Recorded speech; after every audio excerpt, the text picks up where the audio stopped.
ส่วนที่จังหวัดนครพนมครับโดยว่าที่ร้อยตีรวยรุ่งไข่ปุตรครับรองผู้ว่าราชการจังหวัดนครพนมเป็นประธานในพิธีเปิดกิจกรรมโครงการแสงน้ำใจไทยทั้งชาติเดินวิ่งปั่นป้องกันอัมพาตเทือที่11เฉลิมพระเกียรติจังหวัดนครพนมโดยมีนายแพทย์สมชายชมพูค่ำนายแพทย์สาธารณสุขจังหวัดนครพนมหัวหน้าส่วนราชการภาคีเครือข่ายสุขภาพและกับประชาชนชาวจังหวัดนครพนมเข้าร่วมกว่า 4,600 คนเพื่อร่วมกันออกกำลังกายเดินวิ่งปั่นและกับปั่นจักรยาน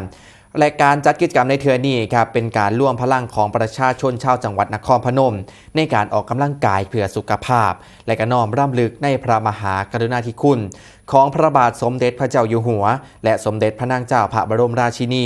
ที่ทรงเป็นแบบอย่างนะครับในการดูแลสุขภาพทรงมีพระราชกรณียกิจด้านการส่งเสริมสุขภาพประชาชนมาอย่างต่อเนื่องจึงเป็นโอกาสให้ประชาชนได้น้อมนำแนวทางการดำรงชีวิตอย่างมีสุขภาพดีด้วยการออกกำลังกายอย่างสม่ำเสมอรับประทานอาหารที่มีประโยชน์และการหลีกเลี่ยงพฤติกรรมเสี่ยงเพื่อป้องกันโรคบ่ให้ติดต่อเรื้อรังและก็โรคหลอดเลือดสมองอีกนั่นครับ